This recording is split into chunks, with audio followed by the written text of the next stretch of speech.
નમસ્કાર દર્શક મિત્રો, હું છું કોહિલ પિનાકીન જુનિયર બચ્ચન, ભાવનગર ગુજરાત. ખુશ્બુ હે ગુજરાત की અને આપણે ખાસ અમદાવાદથી હોપ હોસ્પિટલ કે જેમનો શરીર વધી ગયો હોય એને ઘટાડવા માટે અને જેમનો આપણી સાથે એવો એક બેન છે. બેન, આપણું શુભ નામ? બીના. બીના બેન, તમારો પેલા કેટલો વજન હતો 111. અને અત્યારે કેટલો છે? 65. ઓ 65. અને આમ રહેવાનું ક્યાં તમારે? જામનગર. જામનગર. અને આ ઓપરેશન કર્યા પછી તમને આમ શરીરમાં કેવું લાગે?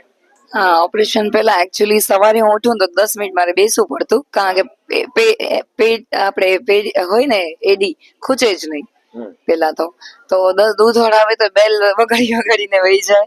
તો હવે એના પછી ઘણી સ્ફૂર્તિ છે. એ બધી પ્રોબ્લેમ જે વજનના રિલેટેડ હતી, ચાલવામાં કે સ્પીડમાં ચાલવામાં, બ્રિસ્ક વોકિંગ ઘણું ટ્રાય કર્યું, વિધાઉટ સર્જરી બધા ઓપ્શન્સ ટ્રાય કર્યા, પણ કાંઈ રિઝલ્ટ ન મળ્યું. એટલે પછી અમે સર્જરી તરફ પડ્યા. ડોક્ટર નું નામ શું છે એ જણાવો ગુજરાત. ડોક્ટર બેદી.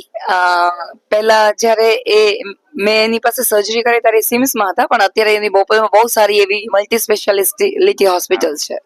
અને ઘણા બધા સારા બધાને એવું લાગે ભાઈ અમારું જીવન નવું જીવન ઉજાગર થયું એવું લાગે છે જીવનમાં.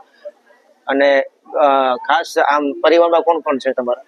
અમે જોઈન્ટ ફેમિલીમાં જ છીએ, બધા સાથે જ છે. પણ પેલા એ લોકો, ઇવન મારા સસરા પણ એમ જ કહેતા કે ગમે તે કર, તું જઈને સર્જરી કરાવી જાવ. તો એક જ વખત એમણે બેદી સર સાથે મુલાકાત લીધી હતી. એમણે એમ જ કીધું કે તું સર્જરી કરાવી લે. એકવાર જ એણે મને જોયું હતું કે સવારે ઉઠીને ચાલી જ નથી શકતી. તો ત્યાર પછી બધું મારા પ્રોબ્લેમ સોલ્વ થઈ ગયા. Thank you so much. અને તમારે પણ પરિવારમાં ગમે ને હોય શરીર વધી ગયું ને ઘટાડવા માટે હારા એવા આપણે ડોક્ટર આપણે આવી ગયા છે ગુજરાતમાં. તો આમ જુઓ, નીચે એડ્રેસ ને કોન્ટેક્ટ નંબર આપેલો છે. બોલો દ્વારકાધીશ કી જય.